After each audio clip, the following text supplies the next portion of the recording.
બીજા એક મહત્વના સમાચારની વાત કરીએ તો જસદણની પેટા ચૂંટણીના પ્રચારના 4 દિવસ અગાઉ કોંગ્રેસના મહિલા પ્રદેશ ઉપાધ્યક્ષની કારમાંથી એરગન મળી છે। કોંગ્રેસના મહિલા પ્રદેશ ઉપાધ્યક્ષ ગીતા પટેલની કારમાંથી એરગન મળતા તેમને પોલીસ સ્ટેશને લઈ જવાયા હતા।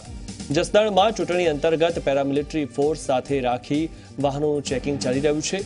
આ ચેકિંગ દરમિયાન ગીતા પટેલ ત્યાંથી પસાર થતા તેમની કારનું પણ ચેકિંગ કરવામાં આવ્યું હતું। આ ચેકિંગ દરમિયાન કારમાંથી એરગન મળતા તેમને પોલીસ સ્ટેશને લઈને આગળની કાર્યવાહી હાથ ધરાઈ હતી। જસદણ ચૂંટણીમાં પૈસા અને શરાબની હેરાફેરીને રોકવા શહેરને જોડતા દરેક રસ્તા પર સઘન તપાસ અને ચેકિંગ કરાઈ રહ્યું છે।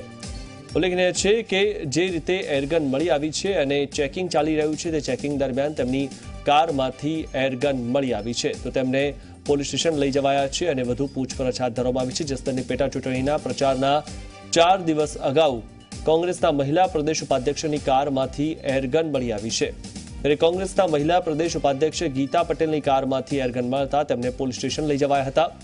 જસદણમાં ચૂંટણી અંતર્ગત પેરામિલિટરી ફોર્સ સાથે રાખીને વાહનોનું ચેકિંગ ચાલી રહ્યું છે। આ ચેકિંગ દરમિયાન ગીતા પટેલ ત્યાંથી પસાર થતા તેમની કારનું પણ ચેકિંગ કરવામાં આવ્યું હતું અને આ ચેકિંગ દરમિયાન કારમાંથી એરગન મળતા તેમને પોલીસ સ્ટેશન લઈને આગળની કાર્યવાહી હાથ ધરાઈ।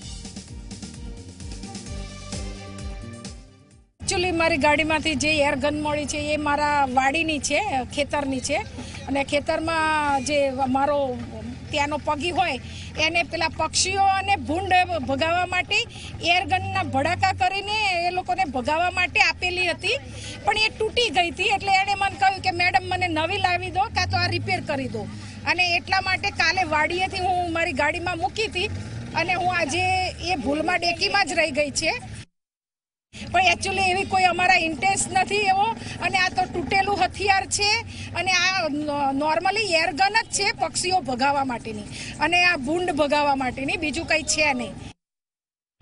અમારું જે જાહેરનામું છે કે 50,000 રૂપિયાથી ઉપર બરાબર પૈસા ન નીકળવા જોઈએ, પછી કોઈ ડ્રિંક કે પ્રોહિબિટેડ કોઈ વસ્તુ ના ગાડી હોવી જોઈએ, એ બધું ટોટલ અમે જે અમને સૂચના આપવામાં આવેલી છે એ ટોટલ સૂચના મુજબ અમે ચેક